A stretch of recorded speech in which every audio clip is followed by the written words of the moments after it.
नमस्कार दोस्तों, STN news में आपका एक बार फिर से बहुत बहुत स्वागत है। सबसे पहले आप नए हैं तो हमारे चैनल को सब्सक्राइब जरूर करिए। दोस्तों, हम यूपी में आपको दिखाएंगे कि इस बार साइकिल पंचर होती दिखाई दे रही है। आजमगढ़ की वो सीट जहां पर अखिलेश यादव चुनाव लड़ रहे हैं और अमेठी की वो सीट जहां पर राहुल गांधी पिछली बार बहुत बुरी तरह से हारे थे और स्मृति ईरानी बहुत ज़्यादा वोटों के साथ में जीती थी। वहीं इस बार राहुल गांधी बदला लेंगे या नहीं, हम आपको एक एक सीट के बारे में दिखाएंगे। आप वीडियो के लास्ट तक बने रहिए और वीडियो में पूछे गए सवाल का जवाब कमेंट बॉक्स में ज़रूर दीजिए। दोस्तों, हम आपको एक एक सीट का महा ओपनिंग पोल दिखाएंगे।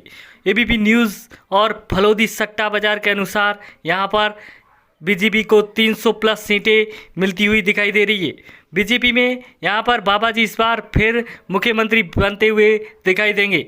हम आपको एक एक सीट का माँ ओपनिंग पोल दिखाएंगे जहाँ बीजेपी को कितनी सीटें मिल रही है और एसपी को कितनी सीटें मिल रही है और बीएसपी को कितनी सीटें मिल रही है और कांग्रेस को कितनी सीटें मिल रही है। दोस्तों, इस बार कांग्रेस का तो सुपड़ा साफ होता दिखाई दे रहा है। दोस्तों, यूपी में हम आपको ले चलेंगे उन सीटों की तरफ जहां एक एक सीट के बारे में हम आपको पूरी की पूरी जानकारी।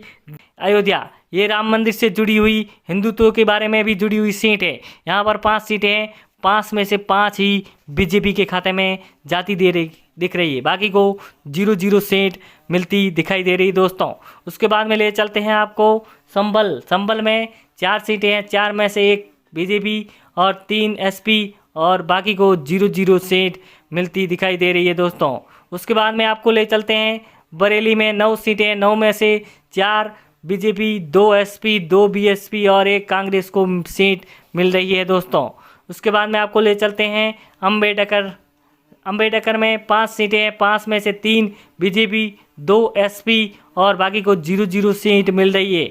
इस बार यहाँ पर योगी बाबा एक बार फिर से अपनी सरकार बनाते हुए नजर आ रहे हैं। मेरठ में 7 सीटें, 7 में से 5 बीजेपी, 1 एसपी और 1 बीएसपी को मिल रही है। कांग्रेस का सुपड़ा साफ होता दिखाई दे रहा है। दोस्तों, यूपी में इस बार कांग्रेस 0-0 लाती दिखाई दे रही है। वहीं लखीमपुर में 8 सीटों में से 5 बीजेपी, 2 एसपी और 1 ही कांग्रेस को सीट मिलती दिखाई दे रही है। दोस्तों, उसके बाद में आपको ले चलते हैं दोस्तों बहराइच में 7 सीटें हैं, 7 में से 5 बीजेपी, 1 एसपी और 1 कांग्रेस। बीएसपी का खाता भी नहीं खुल रहा है। दोस्तों, यहीं देखिए कि बीएसपी को 0-0 सीट। वहीं आपको ले चलते हैं उन्नाव में 2 सीटें, 2 की 2 बीजेपी की झोली में जा रही है। दोस्तों, बाकी को 0-0 सीट मिल रही है। दोस्तों, उसके बाद में है मुरादाबाद में 6 सीटें हैं, 6 में से 2 बीजेपी और 2 एसपी, 1 बीएसपी और 1 कांग्रेस को सीट मिल रही है। दोस्तों, वहीं हरदोई में 8 सीटें हैं, 5 बीजेपी, 2 एसपी, 1 बीएसपी। कांग्रेस का खाता भी नहीं खुल रहा है। दोस्तों, 0-0 के साथ में कांग्रेस इस बार बहुत पीछे रह गई है। जौनपुर में 9 सीटें हैं, 9 में से 5 बीजेपी, 3 एसपी, 1 बीएसपी और कांग्रेस को 0-0 सीट मिल रही है। दोस्तों, उसके बाद में है फतेहपुर में 6 सीटें हैं, 6 में से 2 बीजेपी, 2 एसपी, 1 बीएसपी और 1 कांग्रेस को सीट मिल रही है। दोस्तों, उसके बाद में आपको ले चलते हैं रायबरेली में 6 सीटें हैं, 6 में से 3 बीजेपी, 1 एसपी, 1 बीएसपी और 1 कांग्रेस को सीट मिल रही है। दोस्तों, वहीं आपको ले चलते हैं गाजीपुर में 7 सीटें हैं, 7 में से 4 बीजेपी, 2 एसपी और बीएसपी का खाता नहीं खुल रहा है। कांग्रेस को 1 ही सीट मिलती दिखाई दे रही है। दोस्तों, इस बार कांग्रेस बहुत पीछे रह गई है। दोस्तों, और बीजेपी सबसे आगे।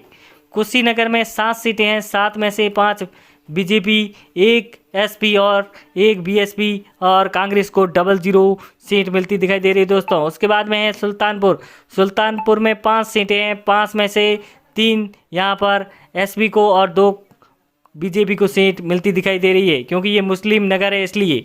और उसके बाद में ले चलते हैं आपको बलिया में बीजेपी को 4 और एसपी को 2, बीएसपी को 1 सीट और कांग्रेस को 0-0 सीट मिल रही है। दोस्तों, उसके बाद में ले चलते हैं सहारनपुर में 7 सीटें हैं, 7 में से 4 बीजेपी, 3 एसपी और बाकी को 0-0 सीट मिल रही है। दोस्तों, वहीं कानपुर नगर में 10 सीटें हैं, 10 में से 8 बीजेपी और 1 एसपी और 1 बीएसपी को सीट मिल रही है, क्योंकि यहाँ पर हिंदुत्व के राज दिखाई दे रहा है। वहीं आपको ले चलते हैं बिजनौर में 8 सीटें हैं, 5 बीजेपी, 1 एसपी, 1 बीएसपी और 1 कांग्रेस को सीट मिल रही है दोस्तों। उसके बाद में ले चलते हैं प्रतापगढ़ में 7 सीटें हैं, 7 में से 5 बीजेपी, 2 एसपी, बाकी को 0-0 सीट मिल रही है दोस्तों।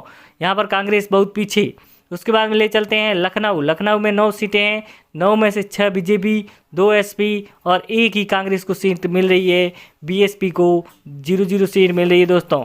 उसके बाद में आपको ले चलते हैं वाराणसी। वाराणसी में 8 सीटें हैं, 8 में से 8 ही पूरी की पूरी मोदी सरकार के नाम पर जा रही है बीजेपी को, और बाकी को 0-0 सीट मिल रही है दोस्तों।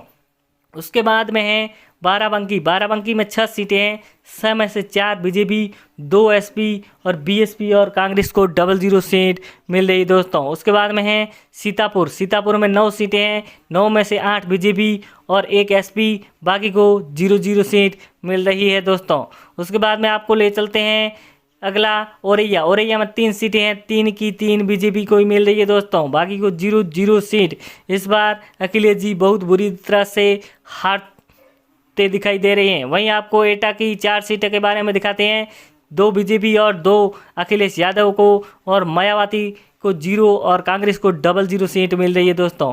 वहीं जालौन में 3 सीटें हैं, 3 में से 3 ही बीजेपी को जा रही है, बाकी को 0-0 सीट मिल रही है दोस्तों। यहाँ पर कांग्रेस का सुपड़ा साफ होता दिखाई दे रहा है। वहीं गोड्डा में 7 सीटें हैं, 7 में से 6 बीजेपी और 1 एसपी और बाकी को 0-0 सीट मिल रही है दोस्तों। और मायावती भी इस बार 0-0 के साथ में पीछे हैं। वहीं बागपत में 3 सीटें हैं, 3 में से 1 बीजेपी, 1 एसपी और 1 बीएसपी। कांग्रेस को कुछ भी सीट नहीं मिलती दिखाई दे रही दोस्तों। उसके बाद में ले चलते हैं गोरखपुर।